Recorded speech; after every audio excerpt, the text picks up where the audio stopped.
Then the floor be yours. Okay. Hello, I'm Eric Matisik, co-chair of Denver Startup Week. Last year, we were able to bring the global audience together for Denver Startup Week, and this year, we're excited to welcome that global audience back as we celebrate and showcase the best of entrepreneurship that the Denver ecosystem in Colorado has to offer, in Denver and beyond. There are lots to explore this week, but most importantly, we're excited that you're joining us. We have nearly 50 sponsor companies who contribute to make Denver Startup Week possible. Let's show our love for these companies today and all week long. Thanks to our headquarters and title sponsor, Amazon, and our title sponsors whose leadership makes this week come to life, Capital One Cafe, the Downtown Denver Partnership, Fluid Truck, Hotel Engine, and WeWork, and our track sponsors who've made all the great content you're hearing today possible, which includes our founder track sponsor, Kickstart, our growth track sponsor, Friday Health Plans, developer track sponsor, Quizlet, product track sponsor, Palantir, design track sponsor, Battery 621 and the Public Works, people track sponsor, Exactly, and the spotlight event sponsor, Strat Labs. Our headline event sponsors are bringing this excitement to the entire week. Thank you to B-Side Fund, Colorado Public Radio, Comcast, Coors Brewing Company, Denver Pavilions, Entrepreneurship at the University of Denver, Gusto, JP Morgan Chase, Method, Moss Adams, Pi Insurance, Promontory Mortgage Path, Red Bull Basement, Southwest, Tattered Cover, and the VF Venture Foundry. Finally, thank you to our sponsors and member sponsors who are listed on the screen, and thank you for your support of Denver Startup Week. Now, let's get to it.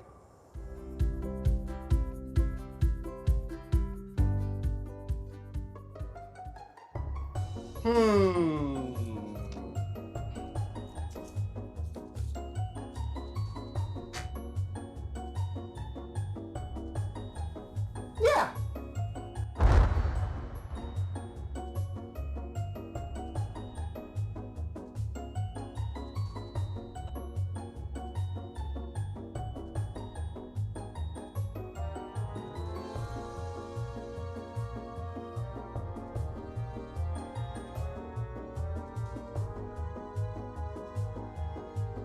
Hey boss, Mountain West Q2 forecast, 2.3 million.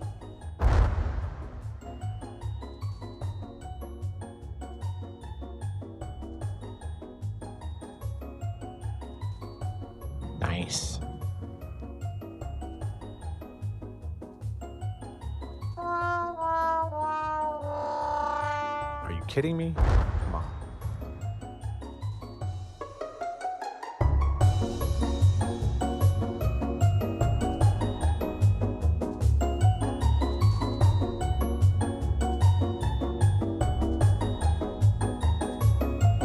Ugh, another one.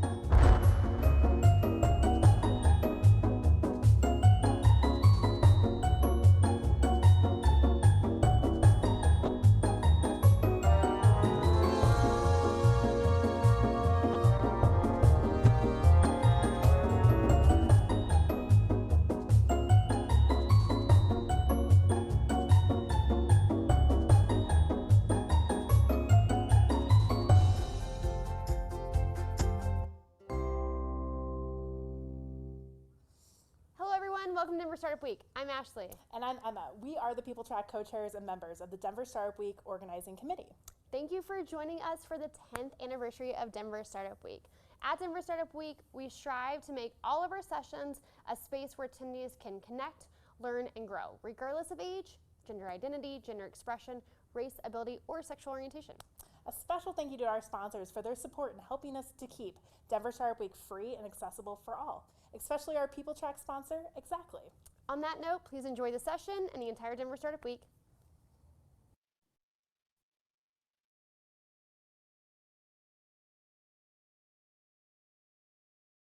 Okay, I didn't realize that was going to be my cue to start. Sorry, everyone. I'm Tangia Estrada. So happy to present this panel to you. So what we're going to do today is go around and do some quick introductions. Before we get there, Sarah Duran and I convened this panel for a couple of reasons.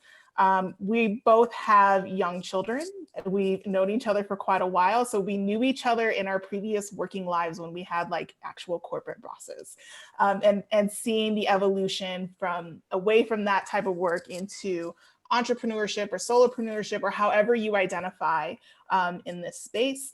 And what we realized becoming parents is that it felt immediately isolating. And unless you are around lots of other people who are also starting businesses or running their own businesses, most people in your life don't necessarily get it. And as someone who I think I might have the youngest child on the panel, so I might be the newest to parenthood here. It immediately felt isolating. There was a lot of naysayerness happening around me. And I was like, dude, it can't be this hard. But also immediately realizing that I felt like I had an asset. Like I had developed some new skills and opportunities that I might not have realized had I not become a parent. And so we wanted to just create a space for other folks like us who have struggled with becoming a parent, who are maybe thinking about starting a business, but feel like maybe being a parent is not conducive to that. And we're here to tell you that it is, and it definitely can be. So we just want to share our experiences, provide some support as much as we can, let you know that you're not alone in this, and hopefully share some funny stories about how we are balancing or learning to balance, how we are navigating through parenting and businessing, as I like to say, at the same time. Again, quickly, I don't want to spend too much time on myself, but I'll do a quick introduction and then we'll kick it off. I'm Tangia, co-founder of BIPOC Podcast Creators, a new consulting and membership organization for people in the BIPOC space that are in media, particularly podcasting, at all levels. I am also a coach and business consultant as well. So doing lots of things in this space, and happy to be here today. Sarah, please introduce yourself. Hi, everyone. I'm excited to be here. My name's Sarah Duran. I own a consulting company called Fruition Initiatives. By day, I'm a freelance project manager and business consultant, and I also have a variety of side hustles that I usually mostly also do by day, which include creating content for freelancers and solopreneurs. I have a course, a membership group, and a podcast with the person that I will tee up next to introduce herself. And I also coach freelancers, consultants, and solopreneurs on how to create business models that help them live the life they want to live. And Tangia, before we get away, tell us about your parenthood status. Oh, and you're on mute. Yes, my parenthood status, I forgot. Yes, I have a 5-month-old. He just turned 5 months a few days ago. So I'm new. That's my status, new. And I have a 3-year-old, or good grief, she'll be 3.5 this month. So, all right, I'm going to kick it to Leah. Awesome. Thanks so much for having me. I am Leah Myers, and I am an expert vetted freelancer on Upwork, and I coach entrepreneurs, adding some sort of side hustle if they need extra income. I have a track that they can run on to make some extra income in a variety of different ways, especially Upwork. I was really desperate to make money a few years ago as being a parent and a single mom. So that led me into just kind of finding that third-party platform to freelance on. And I have a couple courses. And again, like Sarah already mentioned, we have a great membership that supports freelancers and alignment with work life, others, everything in between.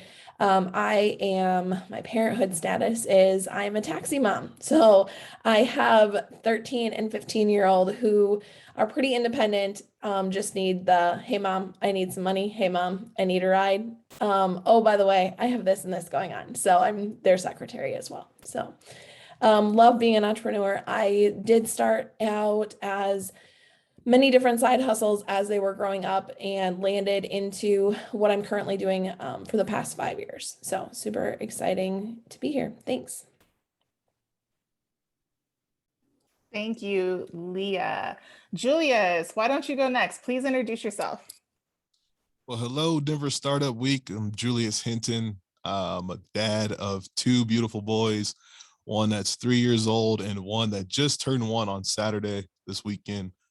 So I'm also the co-founder of the Plug Agency, podcast agency here in Denver, Colorado. Obviously, we help podcasters in a lot of different ways, whether it's helping them develop their shows, produce their shows, edit their shows, market, monetize, kind of the full gamut, including the Plug podcast studio where I'm recording from today.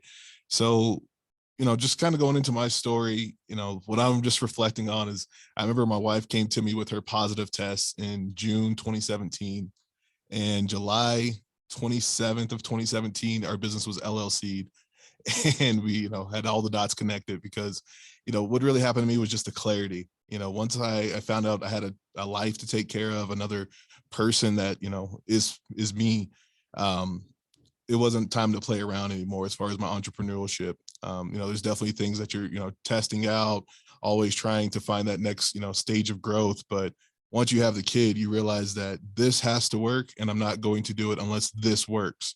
And, it really, just like I said, clarity was a huge thing for me going about it. But, there are some difficulties that go along with that clarity. It's not, like I said, overnight. It's not like I woke up one day and everything was just figured out. It's a nightmare at one stage, and then at the next stage, it's the most beautiful thing that you ever, can kind of go through. But the point of today is to really kind of touch on, like you guys were saying, just the reality of balancing that and kind of dispelling some of these myths. Because, one thing I just kind of want to jump to is that your time is valuable. I learned that very quickly because I wanted to be around my kids. I wanted to be around their growth. I wanted to be around their mom during her pregnancy. And I couldn't do that, under somebody else's clock and have to ask permission to go home to take care of my wife when she's having a rough day. Didn't feel right to me. So, I took it upon myself to find out what it takes to get on my own 2 feet and get this thing going. But ever since then, it's been a blessing. Having that control over my time. Like, I've been able to watch my two sons grow, been there every stage of the way for them, picking them up from school, feeding them, changing the diapers. I'm a really involved and proud, dad of that. So, I guess that's just kind of my quick introduction. Thank you, Julius. That was great. Kim, please introduce yourself.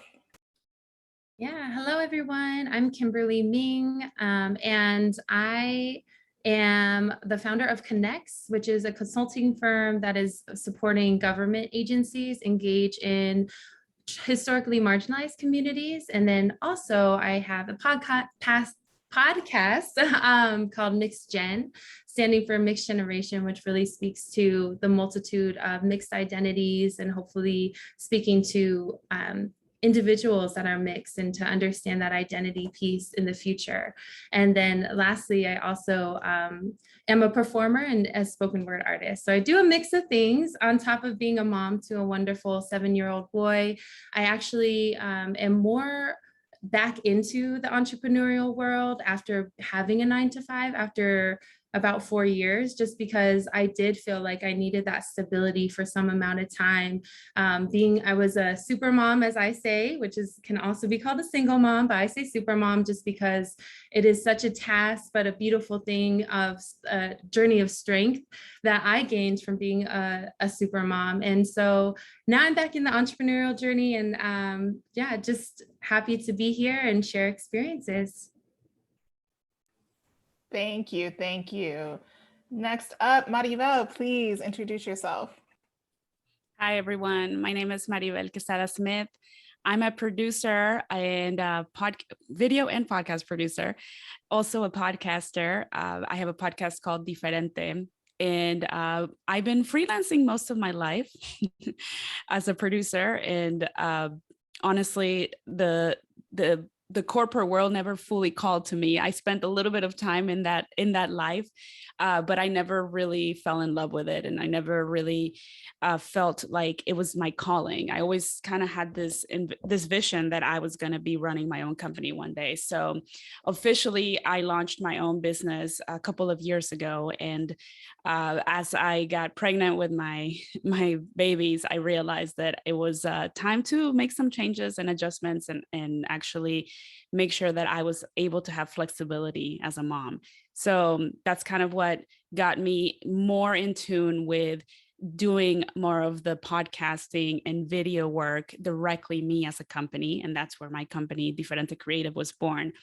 And then I partnered up with the wonderful Tangia, who's also on this panel, and I'm the other half of BIPOC Podcast Creators. So we're a consulting and membership-based organization for dedicated to amplify the voices of Black, Indigenous, and people of color in podcasting and media.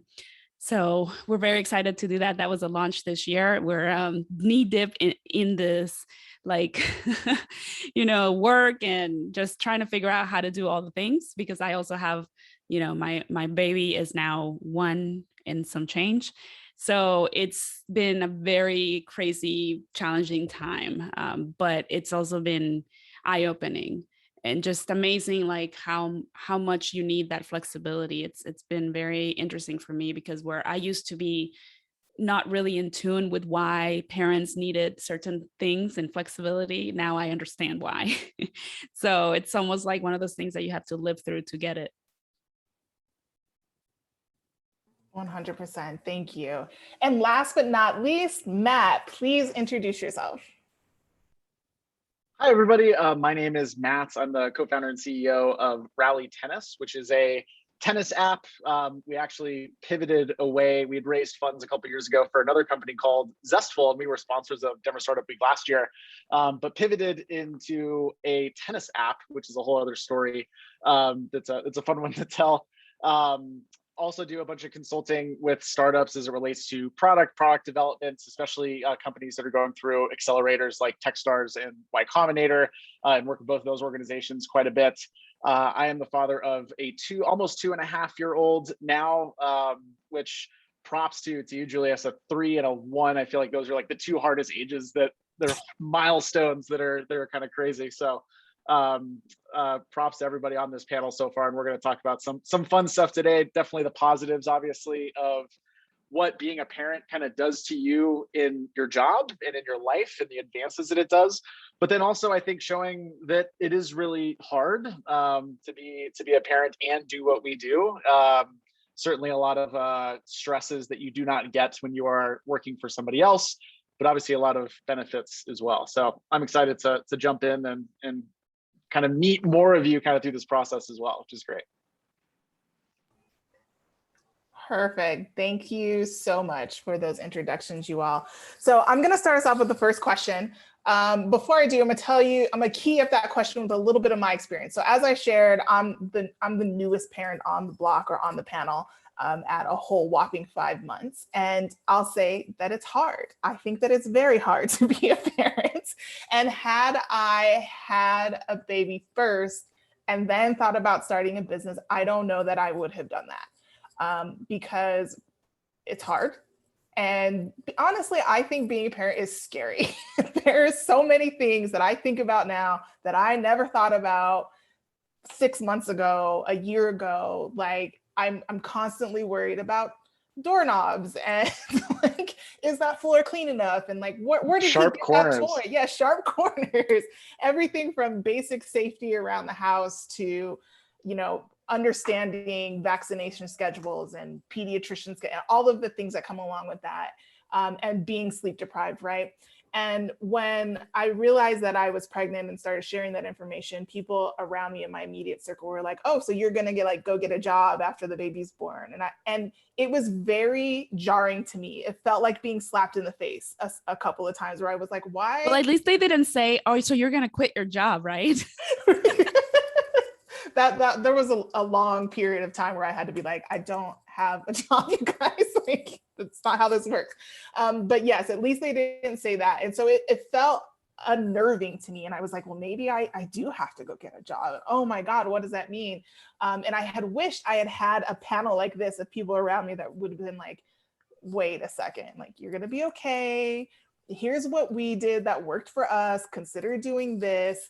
So I would love to have had somebody who'd been like, no, this is not something that you need to run away from and be afraid of. This is actually an asset, and tried to help me shift my thinking around it. And one day after I had had a nap and got some sleep, I woke up and I was like, wait a second. This is actually kind of starting to work out a lot better than I thought. And it was because, as Julius shared with us in his introduction, it was the focus. All of a sudden, a whole new level of focus came out. And I just started like chopping things off my plate where I was like, nope, not doing that. Don't have time for that. Don't care about that anymore. And it gave me this renewed focus about really where I wanted to go and where I needed to spend my time, and be very, very serious about it in a way that I had the luxury of not being serious about it before, right? And I don't now. So I would love for our panelists to talk about what is the biggest asset that you yourself have found in being a parent, and maybe a little bit about how you got there. Does that question make sense for everybody? Nodding heads will do. Okay, perfect. Go ahead and jump right in if you'd like to go first. Yeah, I'll jump in. I know one thing you were just talking about, just the clarity, just kind of piggyback on that. It's really eye-opening. And like I said, it's not overnight. And, you know, my story was, I've been working on my dream job, which is the plug, for over 10 years now. And it's something I've been constantly grinding at, you know how it is, guys, being an entrepreneur. So it's something I'm constantly going at. And then once I found out, you know, I had that child coming, you really don't know if you love what you're doing until you can compare it to a child. When I have to look at my son and he's saying, Dad, play with me, you know, he's crying for me. This happened today before I came to work. My 1-year-old was crying because I'm leaving. And I have to walk away from that because I know where I'm going. And if I didn't believe in what I was doing, or if you don't believe in what you're doing, that drive, you're going to think about it. That drive, you're going to, you know, it's going to play in the back of your mind. But the flip side of that, and what we're here to speak on, is how it fuels me. I know what I'm leaving. I know what I'm coming here for. I know what I'm sacrificing for. Son, you're going to be all right. You're going to love me in 7 years when you come in here and get to do whatever the hell you want to. So these are the kind of things that, you know, it's about what you're doing it for, why you're doing it. And you have to constantly remind yourself in that. And I think just one of the biggest assets for me, again, going back to the clarity and the focus, the second one I would think is just the trust. You know, there's always a village around you with your child. You know, I'm lucky enough to have my beautiful wife, Kelly, who's obviously there every day with my kids. And I'm able to just trust that they're going to, you know, be okay when I'm gone. I'm not going to have any issues or, you know, any emergency calls. And if I do, I easily know where my priorities lie in that. You know, it's get up and leave the studio, get up and leave the meeting, if that's what it's got to be. But what you'll come to find out, especially as my kids grow, is that everything's going to be okay. You can trust that things will be okay. And eventually you can start to shift your focus and do that whole balancing act. So for me, I would say that, like, it put me in this weird space, in this really weird, like, mind fuck kind of situation, pardon my French. But I was thinking for a long time, I was feeling like, okay, so I probably need to maybe work less, and I probably need to, like, you know, what do I need to do to spend more quality time with my son, and feeling guilty constantly about not being there with him all day, every day. And then I started thinking, okay, hold on. So my parents sacrificed themselves, you know, went to college, worked their asses off so I could have the education and the opportunities that I have to live my dreams and do what I want to do with my life.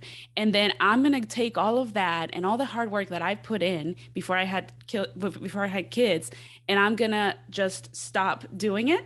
And is that the example that I'm going to set for my son? That yes, you can work hard and get everything you want and have all the things that you like in your life, but you shouldn't. Or, you know, it's like, is there a caveat here? And I know that there always has to be life work balance, and you have to figure it out somehow. But there's definitely this notion for me now that it's like, I'm not going to tell my son that he should work really hard to get to his dreams when I'm not doing that. Like, if I'm not setting that example, that I'm chasing after the things that I want in my life, how can I tell him that he should do the same thing? And it really has to do with being a woman, to be honest. Like, a lot of it is just, it falls on you. A lot of the weight of, like, the heavy lifting of parenting does fall on some of us as women. And so it's taught me that I really need to be more vocal and open with my partner in telling him what I need and how we can work together to actually both of us be able to achieve things. And it's been a very interesting challenge and journey. Let me tell you what. I'll jump in real quick. Just like touching on a couple of things that folks have already said. I think the focus was a huge one for me, for sure. And I think it was a part, like Maribel, like you said about you thinking that you need to be there for them all the time, and what that does to the constraints on you as your own individual human, which was like a big adjustment for me and probably for all of us. When you have kids, you're like, oh, it's not just about me anymore. So when I first started working for myself, I did it because basically I was tired of people telling me what to do. I was tired of having to like sit at a desk for 8 hours and have someone else be in control of like my time and what I was getting paid and all of those other things. And so when I went out on my own, which was, I think, 2 years before I got pregnant with my daughter, for those first 2 years, I was just like living the dream. Like I liked the work that I did, but I was like, this is great. Like I'm working whenever I want, wherever I want. I'm making like better money than I was before. It was awesome.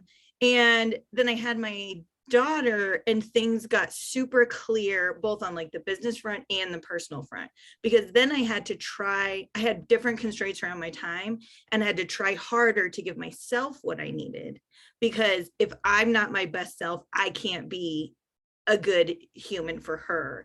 And it's exactly that. Like if you give up your dream, then like ultimately that's not going to make you like a better mother, because you're not going to be happy.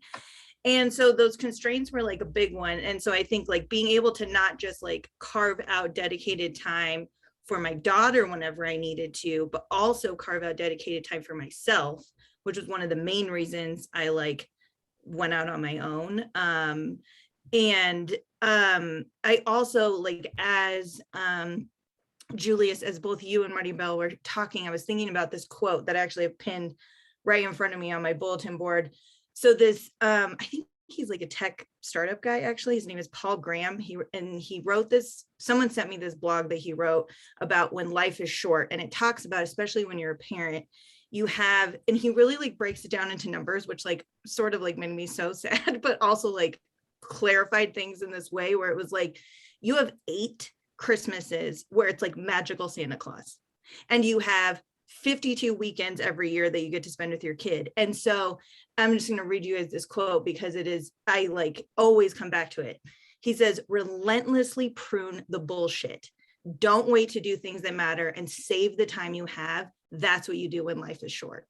And that, like, that clarity for me, like before I had my daughter, I was just like, yeah, like I'm just like working outside, like working pretty much never 40 hours a week, like just living the dream in the middle of the day. That's right. Noon yoga, like whatever I want, watching like 75 episodes of House Hunters while I like do my job. And then it's like my daughter was born and I was like, oh, like now shit matters, not just actual shit, but like my life and my happiness matter more. So yeah. Yeah, I'll piggyback a little bit on those. I think, yeah, there's going to be a common theme here where obviously like clarity and focus, especially when you first have your baby, it's almost like an instant change where all of a sudden the 15 minutes when your baby's like sleeping, you're like, oh my God, I can get 100 things done that it took me hours before, and it's going to get done so fast. And then, yeah, you look back at yourself before that, the same type of thing. I've always kind of been solopreneur, freelancer, doing all that too. So you look back on that time and I was like, oh my goodness, that was such a dream life that I'm glad that I had before this. But then the problem is with all of this we're saying, we could probably all agree now that what ends up disappearing though is any time that you have for yourself, because before it was all blended in together. Probably it's like you can kind of work and you can play and you have your friends and your family and everything kind of blends and it's nice and even. As soon as you have a kid, it's all rigid. It's like your kid is here and they're awake and they need you and you're here. And then, you know, they get older and they're in school between this time and this time, or daycare between this time and this time. your day is like scheduled out in these very, very clear kind of corners. And then you kind of fill those gaps with what many of us do, because we're all trying very hard and working very hard to build businesses.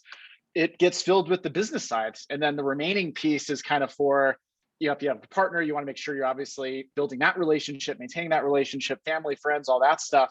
The last thing that you end up doing is yourself. And that's the hardest part about, I think, having a kid, especially as you realize later on that you really, really miss out on sleeping in. Like, I can't remember the last time I slept. Like, it's such a weird thing to be like, I don't even remember the last time I slept, like really slept.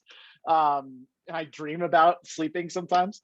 Actually, one really quick, one of my favorite quotes that I always think about, this will be for certainly on the baby side, but Ryan Reynolds had this tweet where he was like, oh, blinking just becomes like mini naps throughout the day.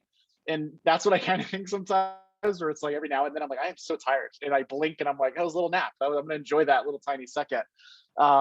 But all of this does come down to, you end up now having to trim the bullshit. In Y Combinator, they talk about prune the bullshit is a quote they have on the wall.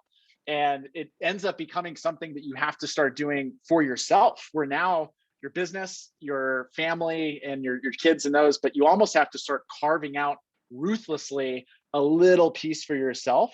And it's the hardest thing to cut out. And it's always the first one to go too. So it's tough. But eventually, just like everything, we all kind of adapt and we grow into it. And we learn that, there really isn't anything as like work-life balance and on and off and those things. It's all kind of fluid. And we're all just trying our best. But we also, I don't think any of us would change it. That's the weird thing about doing this, is that there's like nothing else that we would rather do. And I don't know, last thing I'll say on here is, I don't know if any of you have partners that are not in the same world. Like, my wife is a nurse, her hours are very, very strict and scheduled. She works a lot of nights. So I inherited and did the vast majority of like the dadding and parenting, getting a kid up in the morning, night, all those things. And when you have that too, or at least part of your life, or your wife or your spouse, or your partner have the rigid hours too, now it's even more on us with the flexible schedules to now be able to meld and bend around that, which makes it even more difficult. So as much as the ability for us to focus and have this flexibility, that puts us personally in such an unfair situation sometimes, because we know we can do that, we do that, but then it sacrifices our own health in order to do it. Yeah, I'm just going to piggyback off of that. I was laughing at the little blinks become naps. I was like, dang, that's so real, because luckily, my son is 7 now, so he's at a different stage. So I'm here to say it does get better. Those blinks can turn into long, long blinks, and maybe you can get like multiple hours of sleep. So for new parents, I definitely wish you well in the future for that to come. And I'm sure you look forward to it. But I guess what made me think of this is just my own personal reflections of what everyone else is saying around that prioritizing yourself, because really, I believe a healthy parent, a healthy mama, healthy dad, I think that really does reflect on your child's health. And children are so sensitive to energy, and they really know, like, if you're not in a good space, you don't have to say anything, they can feel that. And so to take care of yourself is absolutely challenging, especially when you do have those 3 hours of sleep. But something that someone told me one time that I always carried this in my backpack whenever I was feeling exhausted is, you're the same amount of age as a parent as your child is. So we all wear these different hats, right? And so if your child is 5 months old, then you're really a 5-month-old mama or dad, and for whatever reason, that really helped me just have patience and kindness towards myself, where I maybe wasn't meeting all the deadlines because I was like, I had to change 10 diapers today and I just didn't get this report done. And I'm okay with that, because eventually, you have to just take it a day at a time and recognize that some things do get shifted and you can do it all at once, but at the same time, sometimes it doesn't get done in the deadlines that you always planned out. You have to give yourself grace, like at any stage of parenthood. Like, I love what you just said about your, X amount of years or months as a parent. Like, that's a powerful statement. But it's also like, My 13-year-old challenged me the other day because I'm like, okay, I'm going in my office. I got to schedule my week. And she's like, why do you always have to schedule that? Just completely snarking off. And I'm like, do you want to eat? Do you want to make sure you get to hockey practice? Do you want to make sure that like, and she's like, okay, goodbye, just go. Like, and I'm like, in there, it has to be that schedule. So there's a picture that I wish I could share, but it's where a duck is just kind of floating across the water, and below you can see them paddling like crazy. Like you have to just kind of give yourself grace at all stages of life and at all stages of parenthood, because let's face it, parenting can be hard. Like I'm at a different stage where I'm not like making sure that the, cabinet pulls are secure and everything like that. I'm making sure like that we're sitting at a stop sign and my kid's not gonna like kill us all in the vehicle as I'm sitting in the passenger side now. So it's like it's giving up that control in that parenthood stage, but it's also like being an entrepreneur is hard. Like those demands of people who don't get it, like especially if you're like in the freelance world, like you're being hired probably by corporate people or in a different world, like where they are a little bit more structured, where you have to be right and with yourself and put those boundaries in place. That's one of the key things that I've had to learn over the years of like, here's what my expectations are, here's where my boundaries are, and just be good with that. That's where my grace comes in. That's where keeping my calendar in charge of making sure that I do have time carved out for myself, or I'm giving myself the leftover crumbs. And those, that's not fun. So I've also had to learn to let go of perfection and just kind of embrace the fact that I can't get everything right all the time. Mm-hmm. And to be honest, that's been one of my biggest struggles as just a person who is an adult and has a kid, and just not even just as an entrepreneur, because I feel like everything has to be right. Everything has to be done correctly. And I have had to learn like, okay, you know what? It's better done than perfect. And I know that's a cliche, but there's a reason for it. But it's hard, especially when you're an entrepreneur and someone who has created something that you're very passionate about. When you put your worth sometimes on the line and you associate your worth with what you're doing and how your work looks or what you're putting together, it's easy to get caught up in perfection. And that's just such a struggle. And I'm not saying it's right. Like maybe I shouldn't tie my worth to like my personal worth to what I do for work so much, but it's entangled so tightly because it's such a passion for me. Production and creating is just such a passion for me that it's hard to completely detach all the time. And so it's something that I'm trying to learn and get better at. And I have to tell you, this is going to sound kind of, I don't know, woohoo, but meditation has really helped me. Like practicing mindfulness and actually doing it on a regular basis has helped me a lot.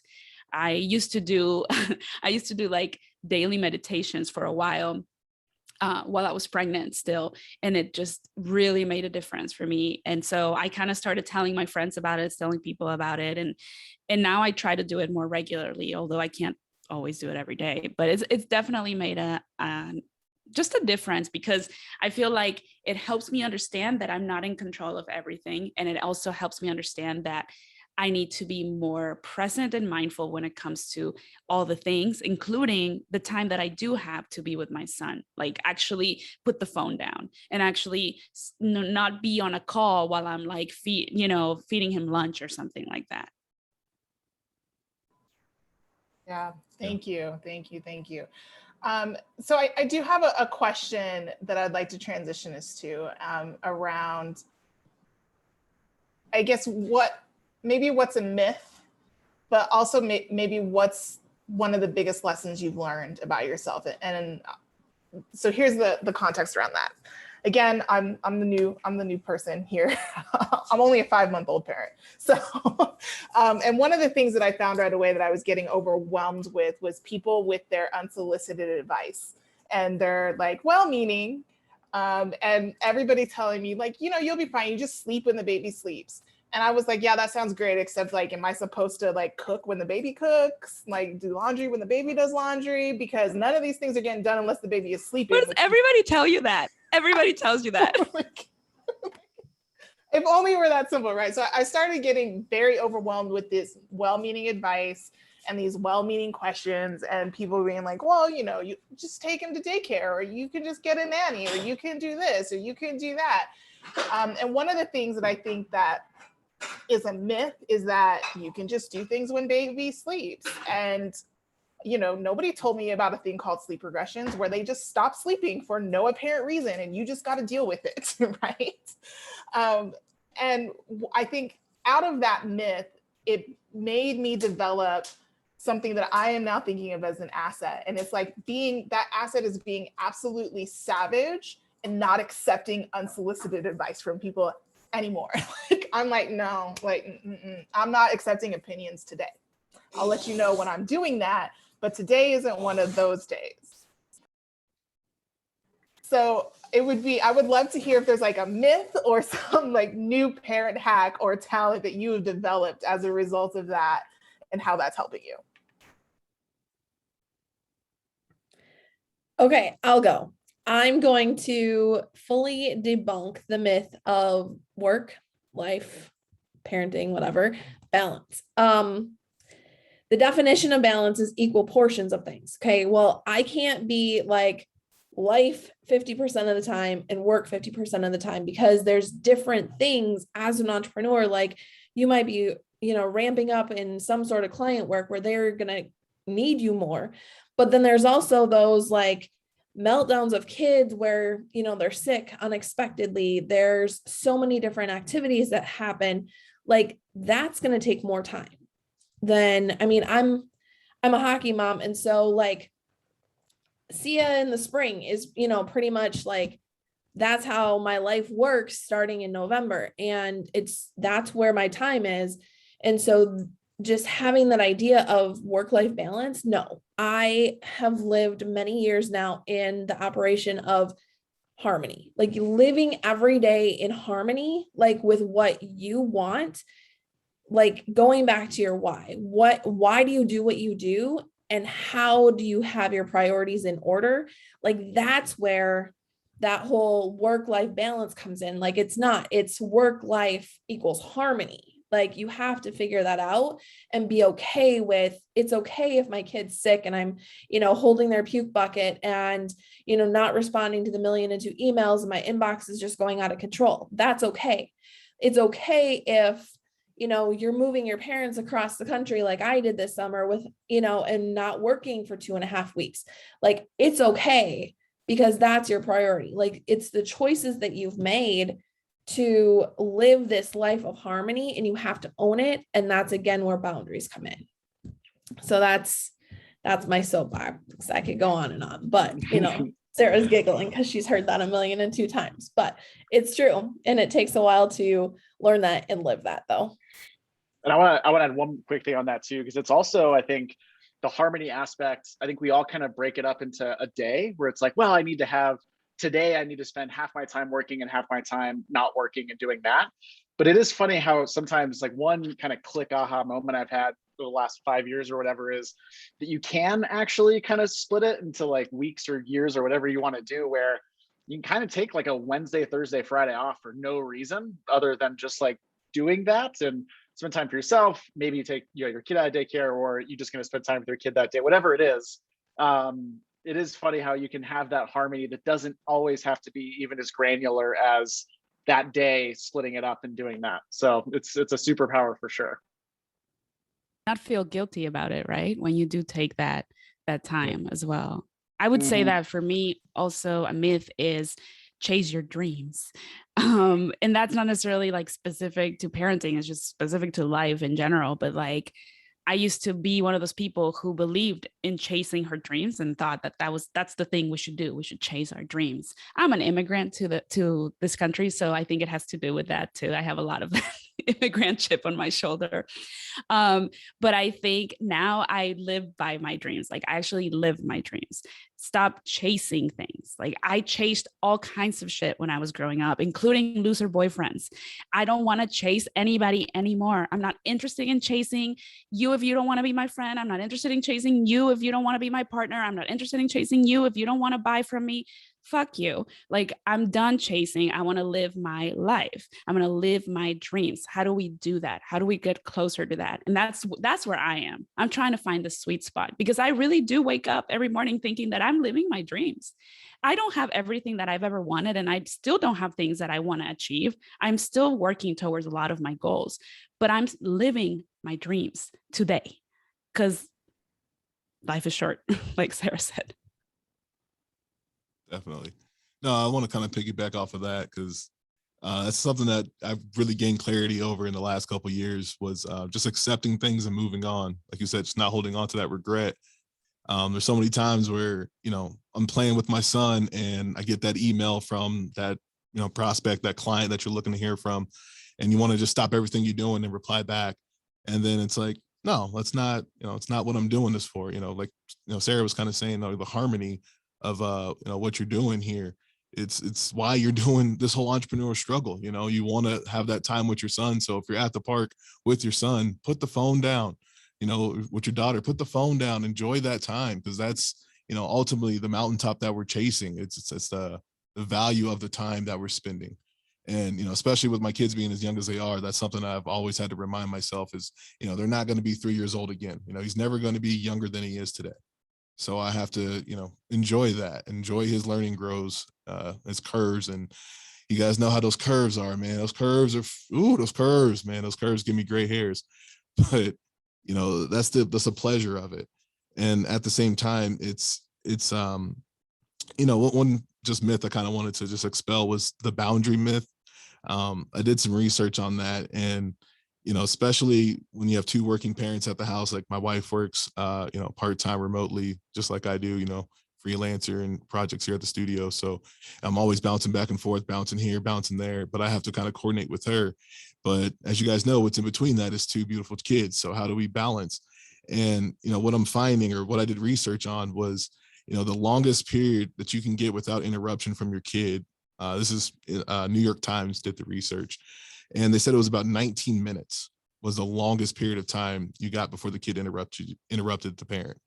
And that's with one parent, still kind of guarding them all from the other parent, So with that in mind, you have to keep in mind, again, why you're doing this. And those boundaries don't necessarily exist unless you can trust your situation and, leave or create a real boundary, a real wall, a real door. I know when I first started the Plug agency, I was blessed to work downstairs, kind of in the basement, and all the ruckus was going on above me. And I would hear my son fall and start crying. I would hear mom getting upset and all the things that kind of come with kids, right? All happening above me. But I had to remind myself things are okay. If they need me, they'll come and get me. I'll get that emergency text. I got it a couple times, but I think that's just kind of the joy of it all. It's all about the harmony. And then, the things that you can't get to, understand that you're probably spending your time where you want it. And if you are, you have to just accept the other things and move on. One of the things that if you or your partner have a Apple Watch, we use the walkie-talkie feature like fiends. It is like a full-on, almost military approach sometimes, where it's like, we got bad diapers here, we need some more diapers ASAP now. It tends to get there faster than a text. So if you could do that sometimes. That's a great tip. Great tip. I like that one. That's a good tip. Except it doesn't work if you're like my husband and I. He's an Android and I'm an Apple. So we rely on text messages. Like, yeah. Can you please bring the diapers?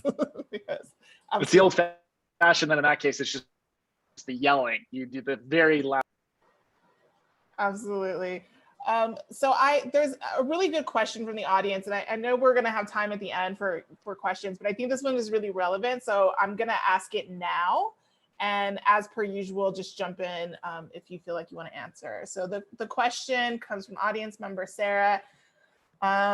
Much of what you've talked about is reframing your own mindset. Yeah, absolutely agree. How do you guys actually structure the types of work or partnerships you accept to encourage a more whole life existence? As you build your companies, what policies do you implement with your partnerships or employees that are friendly what kind of resources do you access that are publicly accessible for small companies here in Denver or Colorado? Let's just start at the beginning. We'll come back to these other questions. It's a lot of questions. So let's start with, how do you structure the types of work or partnerships you accept to encourage more whole life existence? I'll start off on this one. This is something I think about all the time. And Maribel, I love what you said about like, you're not chasing your dream, you're living your dream right now, because I've really shifted since I had my daughter to not making long-term goals. I'm like, you make goals for the journey, not the destination. So you need to be doing it right now. You can think forward, but like, unless you're doing it right now, it doesn't matter. And the way that looks in my life is that and this goes back to like an asset of being an entrepreneur and a parent and not working for someone else, is that I have complete control over what I do and how I do it.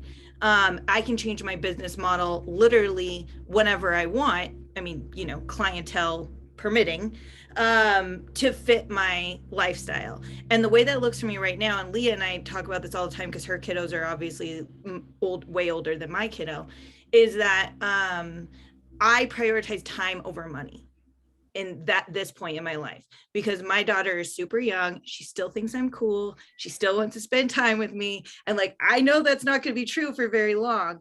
And so at this point in my life, I structure, I actually do not ever take on a full workload. I structure my work in a way where so it's about time. I never take on like a full 40-hour a week workload. I also have to like price my work accordingly to make that work.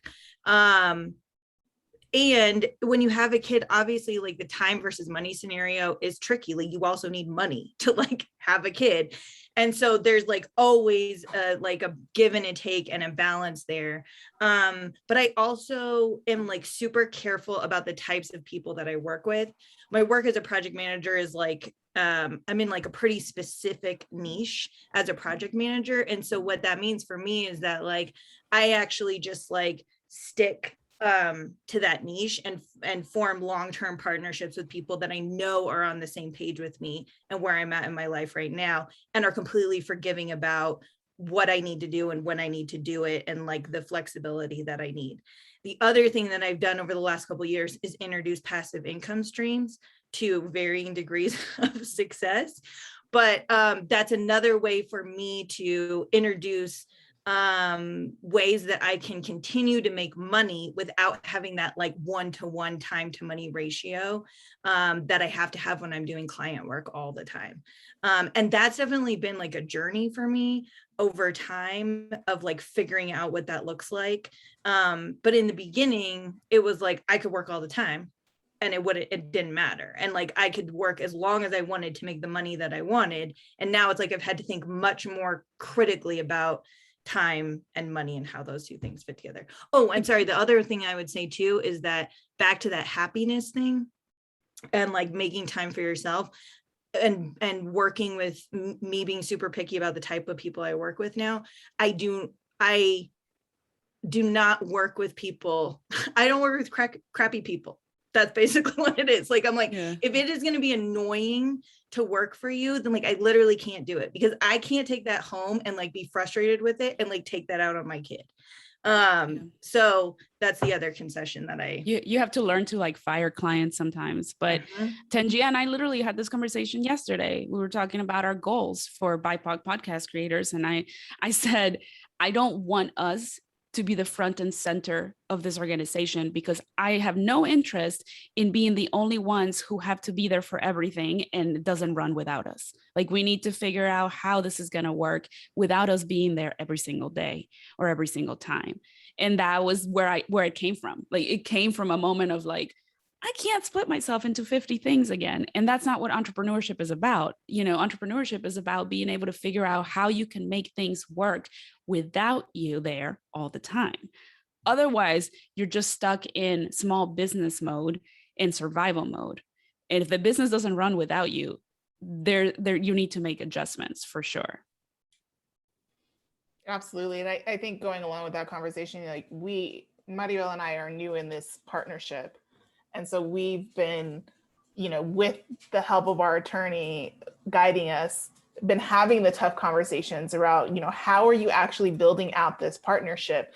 And the way that we are doing that is being very transparent and upfront about needs, and even having a conversation about well, what if an opportunity comes up and I want to explore that and I feel like it's a better opportunity for my family, or it's a better opportunity for me. I think we both looked at each other and said, well, you should be able to do that. So we have to develop this in a way that allows for those things to happen. And that's to answer the question of how are you structuring things? That's what we're doing. We're going slow at this stage so that we can have the necessary conversations to create the structure that allow for us to live the life that we need to live, instead of just, we had a conversation early on of let's just not copy some hierarchical structure just because it already exists. And it came up a question around titles, who gets to be CEO and who has, and we were like, well, why do we have to do it that way? Just because that's the way that it's traditionally done. And we settled on titles just being simply co-founder, period, right? So I think that's how you do it, is you really think as strategically as possible about the partnerships that you're creating and how they impact your life, and adjust them accordingly. Totally can agree with that. I mean, just to piggyback off of that, it's really funny, Tangi, that you're saying these things. Me and my partner had these exact conversations probably like a week ago. And that's exactly why we set up the business. Why, the way we set it up is exactly because we're both dads. He's a dad of 4, I'm a dad of 2. We know our time is, dedicated, to say the least. So this business couldn't operate with us being here full time. And, with that type of clarity, it just made everything smoother as far as, like you said, our relationship, what we're talking, and if he says, hey, I can't make it because I got to do my son's soccer game or my daughter's soccer game.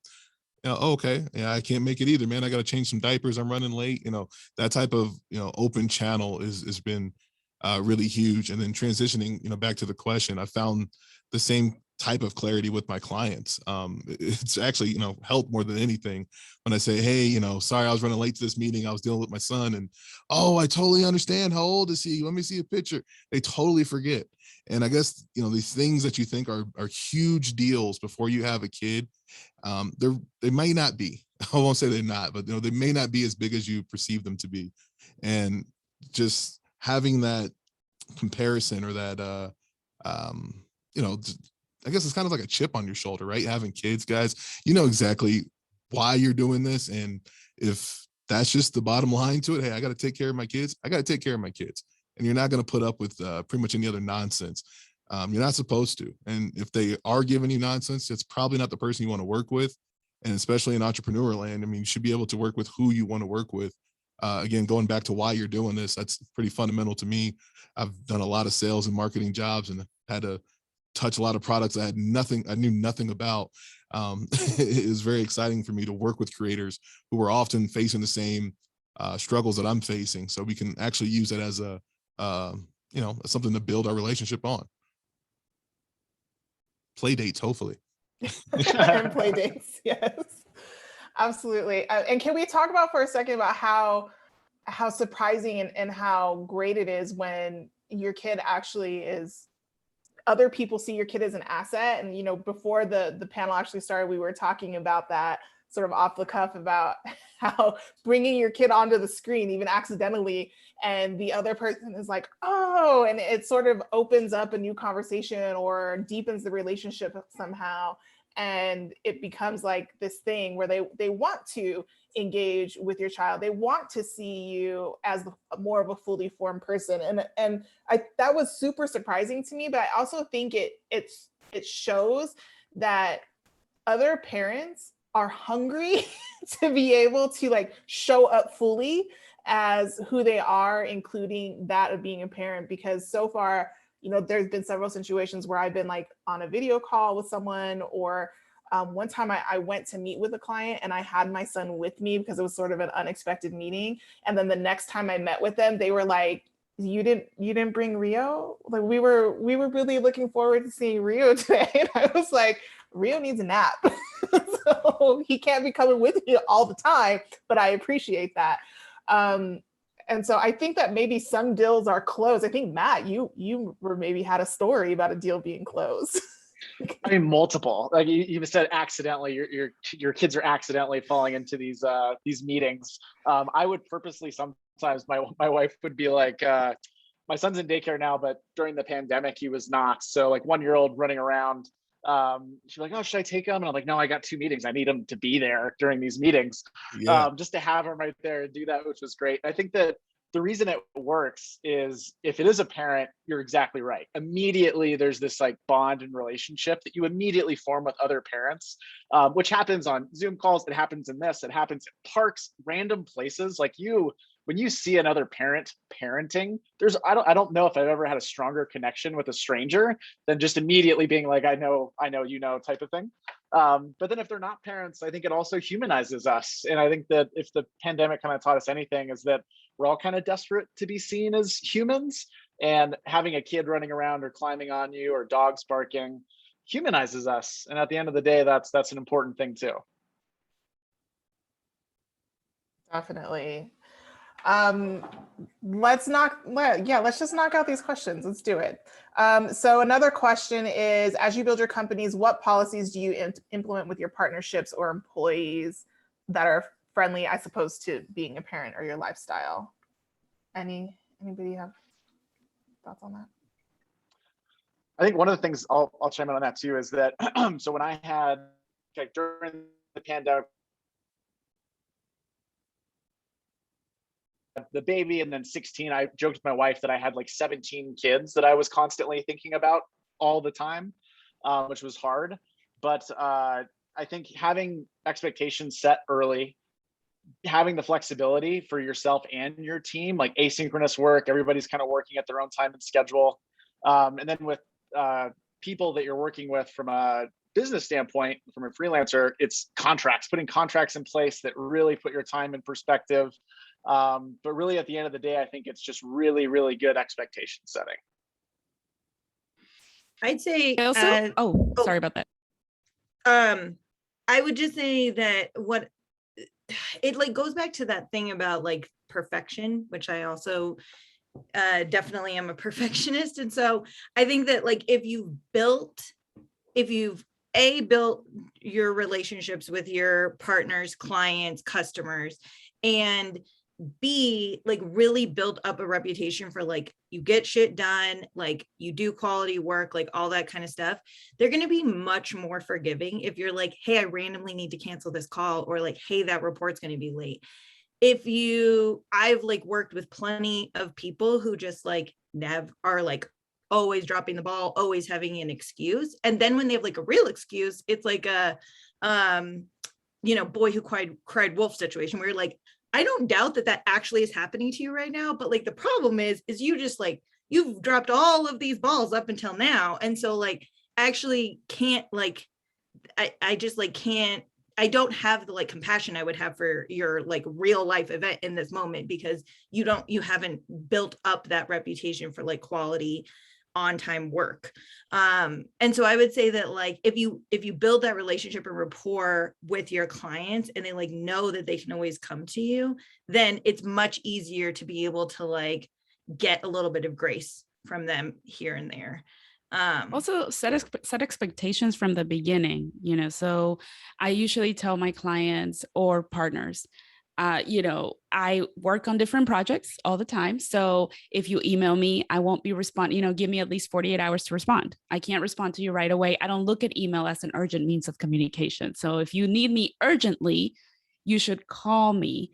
And if you have an emergency, call 911, because I'm not an ambulance. Because I think that's also a problem. Like people really think that emergencies and urgent matters are the same thing, and they're not. And so they'll blow you up over something that's not necessarily that urgent because they think it is. I think you have to teach people and remind people that everybody has priorities, and that as long as you set those expectations from the beginning, I think it really helps, but in my experience, because then people are way more understanding, like, oh yeah, I know that she won't check her email until tomorrow, so that's fine. And having that in your company is important. Like for me, I build it in. Anytime I work with a team, I always tell them, look, I know you got stuff to do, so my expectation is just that if I email you, please check your email and hit me back within 24 hours. And if that's not going to be possible, then send me a text and let me know, just give me an update. Those are the kinds of expectations that I set.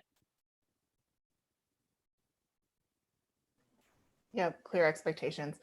So here's an interesting question. I'd love to hear everybody's thoughts about that, is what kind of resources do you access that are publicly accessible for small companies?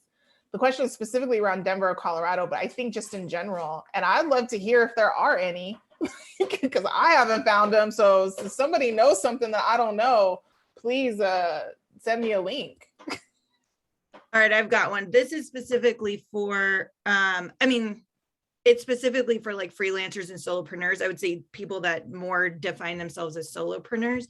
But a huge resource that I found that I had no idea about is the Freelancer Union. They have tons of great you can join for free.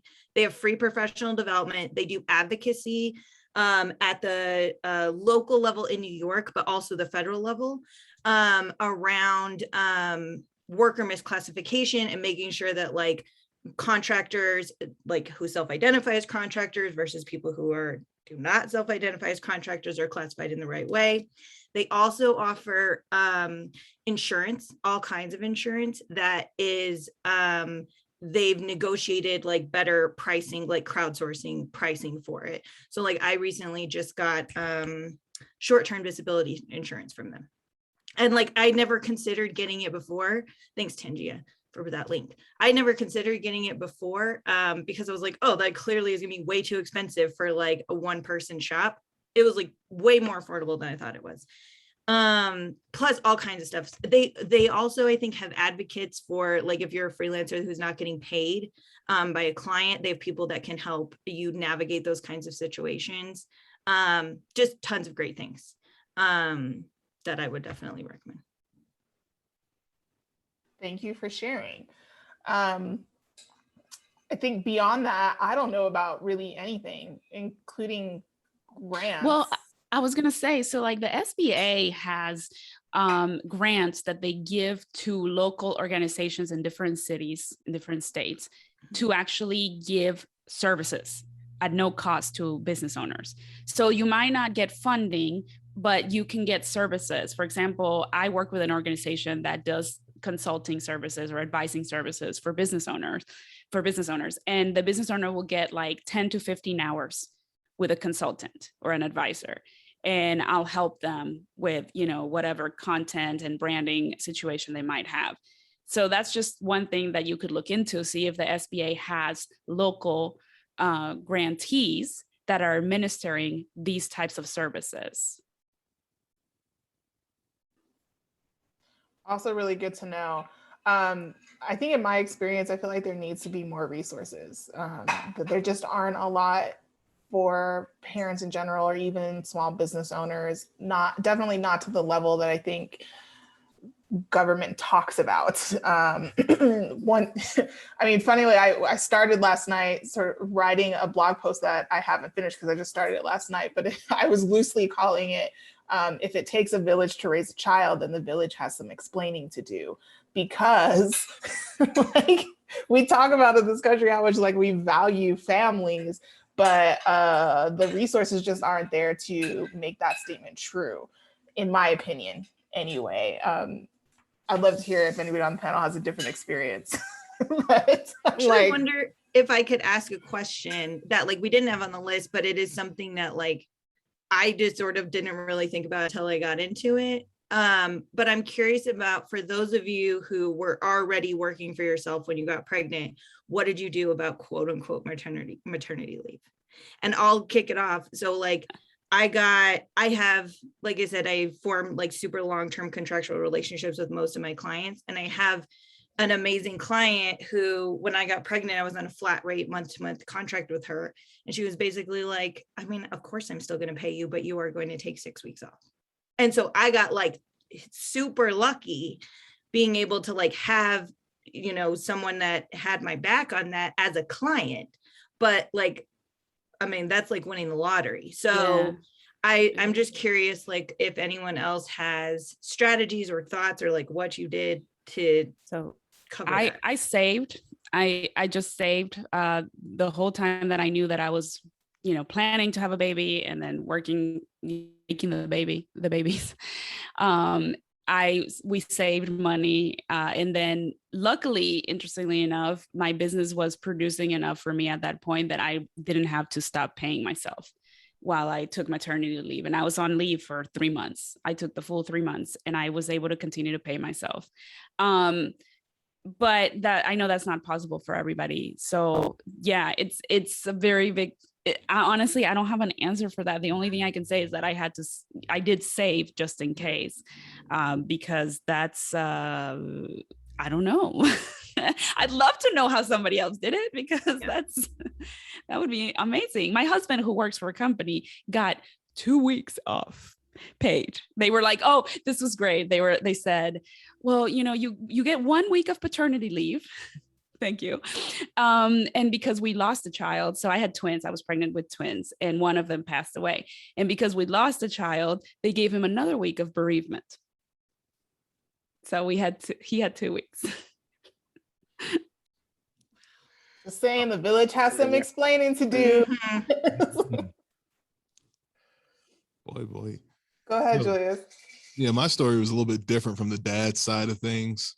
You know, wife had maternity leave, so, you know, we were blessed to have that. But she had a little bit of difficulty in a pregnancy where she didn't go back to work afterwards. So, you know, I took on that full load, and she's still a stay-at-home, thank goodness. But it was pretty daunting, you know, going back to work 2 weeks later, because your life like just gets totally flipped upside down. But, you know, I went to work that Monday, the emails, you know, were crazy. There was client projects in there, people waiting phone calls. And, you know, I was kind of, I guess, part of the start of the accept and move on thing. You know, I got 100 emails. All right, I'll start with one. And, you know, you start going through them and which one's more priority than the other one. And, you know, you do your best to get back to as many as you can. But as far as a tip, I don't really think I got a tip besides, you know, you kind of just got to bear and grin that one, just kind of get through it. It's, you know, don't forget what you're there for, though. You can't, you know, get complacent about the precious time that is. That's just kind of one thing I want to keep focusing on as far as the positive side is like, it's such a precious time when your kids are that young, 5 months, 10G, you know, all this stuff. It's not going to be like this forever. So you have to kind of remind yourself that, you know, I just got to kind of rope-a-dope it for a minute and then I can get off the ropes. Tangia, the one thing you do have coming your way, though, is that 7, 8, 9, 10 months and obviously beyond, they actually become more grateful for the work that you do, where right now, obviously, there's no gratefulness happening towards you. It is funny, like, especially as they start speaking, like when they start, they could be like yelling at you 1 minute, like completely yelling at you for no reason. Like my other day, my toddler was yelling at me because there was like no clouds outside. So it was like, he was so frustrated. There was no clouds outside. And then like, 2 minutes later, he's like, I love you, daddy. You're the best. And everything doesn't matter. Nothing matters anymore. And I could have forgotten everything. So you have a lot of that coming your way, which is exciting. Looking forward to it. So if anybody in the audience has some last questions, please put them in the chat now, because we are running out of time. So let us know. But I have a question. You know, I would love for you to maybe speak to the audience a little bit for anybody who is a brand new parent like me, or thinking about becoming a parent while they're also on this entrepreneurial journey. What would you have them know?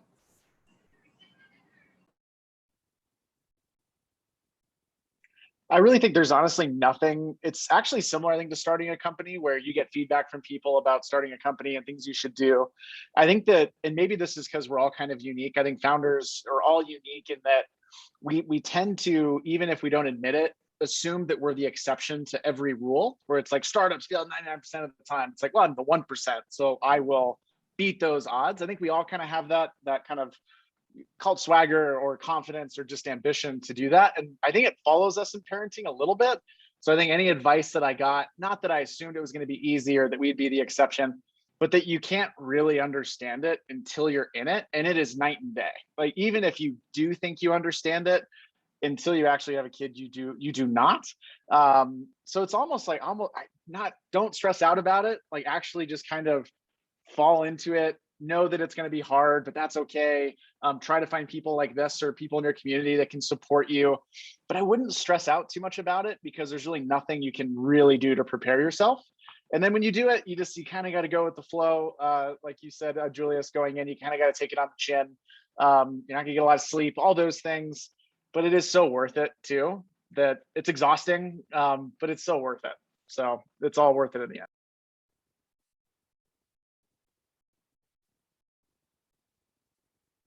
I think Kim and Leah go should ahead. have something to share too.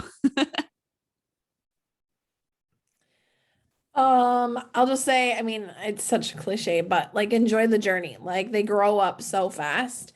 I remember those firsts of like first time dropping them off at daycare, first time dropping them off at preschool, like all the way up. And now my mindset, I mean, my son's a sophomore, and so like he's on the verge of getting his license in less than a month. And so it's like I'm at the stage of, this is the last time I'm dropping him off at a pain in the butt 6:30 a.m. practice. You know, like, I dread these things, but this is the last. Like, that's where I'm at now. You know, and just enjoying the journey along the way, like keeping true to who you are and what your family priorities are is what's going to, when you're having those horrible, awful, like, you know, those horrible, awful days that we don't even want to speak about sometimes, but when you're in the middle of that, like finding those like great opportunities, those great days that will push you through those horrible days, like identifying those, taking time to kind of reflect and just be in the moment.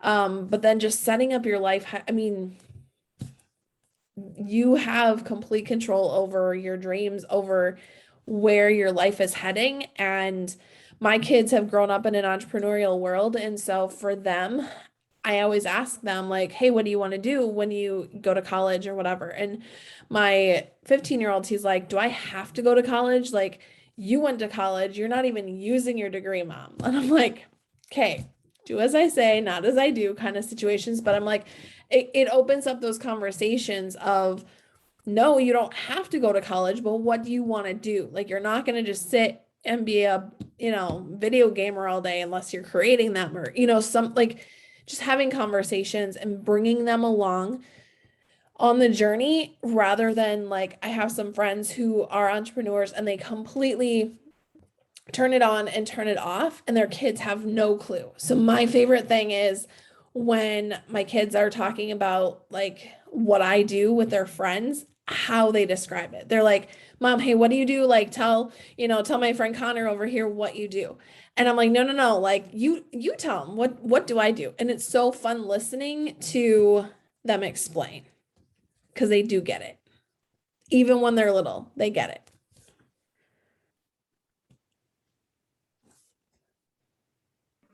Great. Anybody want to add anything? I got one. This is a super, this is like a very concrete one that like, we just learned from our accountant, that I don't think Leah or I knew this, and like hashtag not an accountant. So check with your accountant, but you can, once your kiddo turns, I think 7, right, Leah, you can pay them from your business as an employee. They actually have to work. So you can't just be paying them. It has to be like you can do it before that. Before 7, and then you can put it straight into an IRA for them, a Roth IRA that will that they can use for retirement, major medical, or buying a house.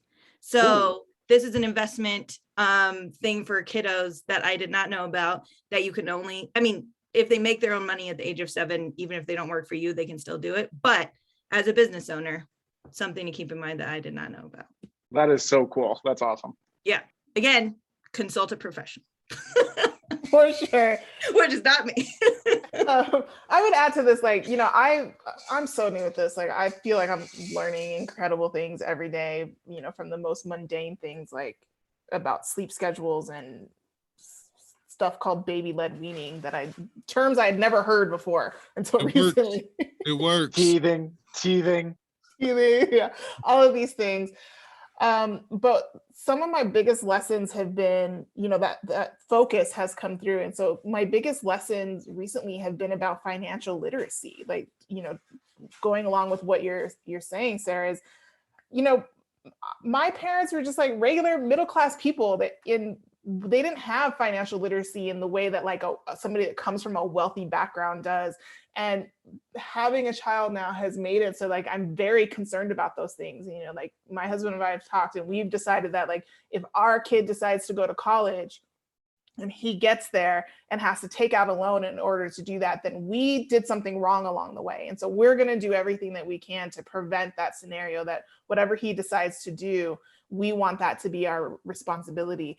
And so one of my biggest lessons of being a new parent is how important financial literacy is. So I've recently learned about why we need to open a trust and how you do that, and how you really how really the wealthy create legacy.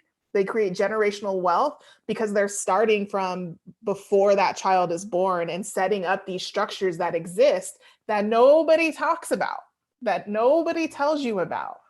And so that's been one of my biggest lessons. And I'm just like, I am consuming everything financial literacy now. And we are really doing the best that we can to execute on that planning, so that if anything happened to us, we know that he's taken care of no matter what. Or if he decides to go to college or doesn't want to go to college, or any of those, we're preparing for those scenarios. So that would be maybe my one takeaway for people that are new, like I am, or considering becoming a parent, or maybe you have kids and haven't really delved into that. Like I really had to confront my fear of finances, not understanding that I even had fear around it. And I did, and being like, okay, I just have to figure this out. I have to learn this stuff, and doing it, and feeling very relieved that I feel like I'm taking the appropriate steps, that my kid is going to be okay no matter what. That's what I would say.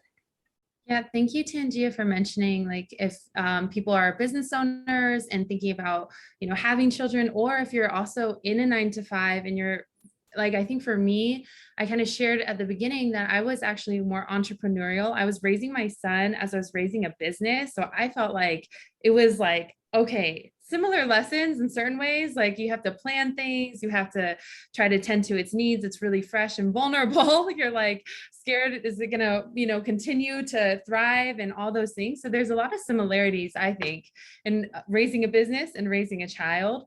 And I think for me, I had to go into, I was entrepreneurial, started a production company, then I went into a 9-to-5, and then I was just like, afraid. I think I was holding on to that 9-to-5 because I was really afraid that like I'm going to lose all these different things that I've gained from the security of a 9-to-5, health insurance, all these things, and afraid to like, I have a child now that depends on me, and it felt like more of a it is more of a responsibility, right? And so I would just say that you know, if you do have to plan and it takes you some time to build that transition into being an entrepreneur, either your first time or a second time, like just create that plan and know, like if for me, I was really struggling at my 9-to-5, but I knew I needed that stability, and that was okay. And so that's one thing. Also, I was thinking regarding oh man, I think I lost my train of thought, but if I come back to it around tips and advice, and I'll say it. Sounds good. Anybody want to share a final tip, advice, words of encouragement, myth dispels? I just remembered. I thought, but yeah, I was gonna say, like, just also be, you know, use resources. When I was a single mom, it was actually a shock. I thought I was in a long-term relationship. I was a young mom. I was pregnant at 23 and then had my son at 24. And I was in a place where I didn't have stability. And I utilized CCAP, which is the Colorado Child child care assistance program because I qualified, and it was really helpful where I did the numbers and I was like, I'm going to be paying for childcare at $1,400 a month, and how much I'm making on an hourly wage basis, it won't really cover everything I need. And even though I had to let go of some of the pieces of, I feel like I didn't want to have to rely on that.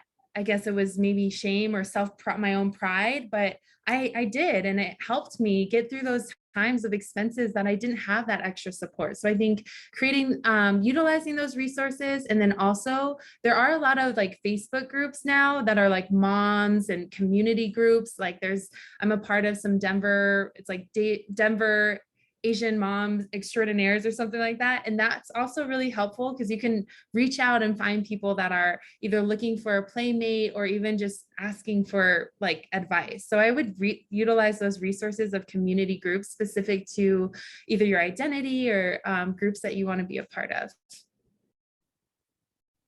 Thank you so much for sharing that. That also, I just want to touch real quickly on like the childcare situation, because that's like, I was like, I don't know what that's going to be like. I'm just going to figure that out as I go. And there's I think there's like a little bit of a blessing and a curse for working for yourself in that. The blessing is that like you can get more creative with childcare scenarios than when you work for someone else in a 9-to-5 somewhere else. I think the curse is, and I think Matt, you said this, is like when you are the one in your family structure who has the flexible job, then like a lot of that sometimes ends up falling on you, just because you're like, well, my husband literally can't just like leave work whenever he wants, and like I can. And so I know like Tangi and I have had a bunch of conversations about this, but it's like the first year of my daughter's life, I just kind of like winged it. We have family that lives here. I'm super lucky in that way. And I just kind of like figured it out, pieced it together, worked in during naps, and like did all of that. But I think that is like always, and if anyone else has tips about that, I don't have like a very cut and dry strategy about here's what you do. It's just like you can get a lot more creative about it when you're not working for someone else, I would say. Yeah, that's one thing I can just echo on. Something that we did, and like you said, it was a conundrum. We basically still trying to figure it out as we speak. But what we were able to do is put my son in daycare for at least 2 days a week, which still costs us an arm and a leg. But on those 2 days a week, I knew were my buckle down like production days. I'm going to be locked in, trying to meet all my deadlines, kind of thing. And I was able to kind of stagger all my client projects that way. So same thing with my wifey. She did the same thing on her end. So that's just one tip we had was, staggering those daycare days back to back so we could really focus on our work those days. That's a great tip. Okay, any final thoughts in closing? Because we are coming right up to our time.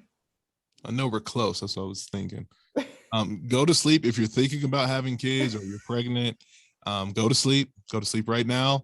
And then you also do not need as much sleep as you think you do. You don't. I was up from 2 to 4 to 6 today. I'm fine. They got coffee, they got Red Bulls, Monsters. There's a whole gamut of options now. So the sleep, you get all those blinks throughout the day, you're gonna be fine. Yeah, I have learned that you can function on far less sleep. And what I also learned is that if you waited until later to have a kid like I did, that you have become accustomed to way too much sleep. Like you just don't need as much sleep as you've been getting, I've determined. Because I am functioning, my watch tracks sleep for me. And I checked it the other day and I only average 3.5 hours of sleep and I'm okay. I found a way to make it work and I take naps when I can. Disclaimer, she's not a doctor. Do not take health advice from her. Consultant expert. But I think the lack of sleep is making her say things that are inaccurate. You do need sleep. I need that sleep. So I don't know. I've contemplated another child and I'm like, I don't know, because I really am a different person without that sleep. But yeah. I mean, you'll survive. I'm okay. I'm still alive, right? You'll I think that's survive. Exactly. It's surviving, not thriving on lower sleep. Yeah. Sure. And then it shifts, right, Leah? Then you're losing sleep because you're waking up at 5 to take your kid to hockey practice. Or you hear something in the middle of the night and you need to make sure that they didn't sneak out. Totally. I haven't caught that yet, but I wake up oh yeah. you know that falling dream? Like that's where I wake up in a panic. Oh, did I just hear the door shut? He's not driving quite yet, so I'm not worried about like staying up until, I mean, he will have mom's bedtime is his curfew. Like I've already decided that. He's already in the loop of that, bucking that system, but my bedtime is his curfew. So it's good. All right, we are at time. Thank you all so much for joining this panel. For the audience, we hope that you got some helpful tips here. Definitely reach out to anybody on the panel if we can be helpful to you, and hopefully you walk away feeling a little bit better about your situation. Like we are all finding a way to make this work. And I think it was Matt that said it, like, I don't think any of us would change it. You know, I don't think any of us are in a hurry to be like, I'm just going to hang this up and go find a job. We're like, nah, we're just going to figure out a way to make this work no matter what. So the funny thing is, though, those fantasies do pop up sometimes where I'm like, oh man, I wish that I could just go work and not have to deal with this. But yeah, wouldn't change it. Absolutely. Before you go, if you could put like either a website or like your social media handle in the chat. I'm sorry, I should have said that earlier. My apologies. But put that in there, like wherever you like to hang out on socials, and let folks know so they can connect with you, or your LinkedIn. Your LinkedIn will work as well. Whatever works best for you. Thank you all so much for joining the panel and for being with us today. Thanks for having us. And I'm excited we got to do this. Thank you. Thanks so much, everyone.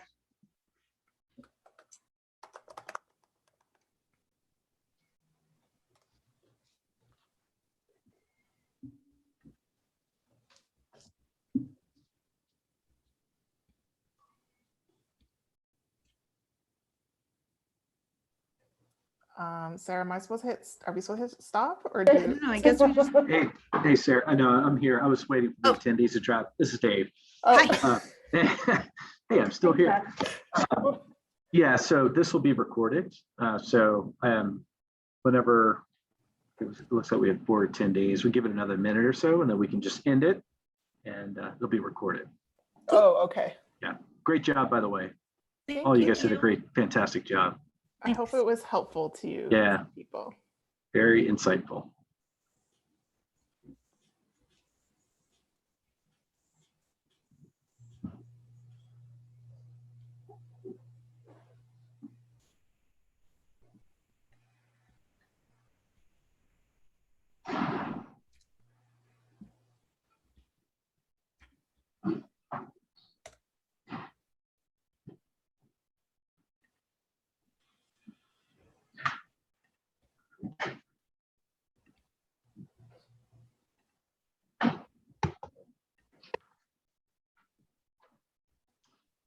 I think we're good to close. Okay.